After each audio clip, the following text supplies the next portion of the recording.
Hey there, in this video, we're going to be walking through the steps for using the Network Reset feature in Windows 11.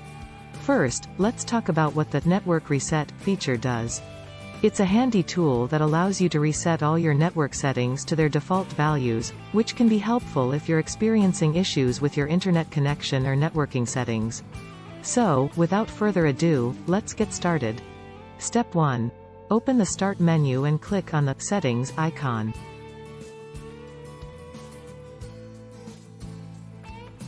Step 2. In the Settings window, click on the Network and Internet tab.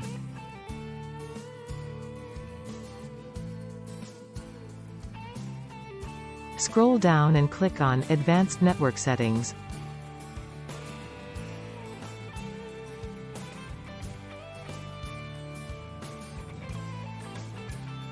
Step 4. In the Advanced Network Setting tab, scroll down and click on the Network Reset button.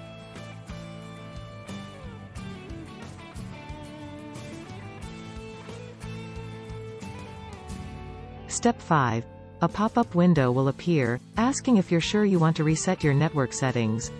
Click Yes. Step 6. Your computer will now reset your network settings to their default values. This process may take a few minutes. Step 7. Once the process is complete, you'll need to set up any networking devices, such as routers or switches, that you were using before the reset. And that's it. You've successfully reset your network settings using the Network Reset feature in Windows 11. I hope this video was helpful. Thanks for watching.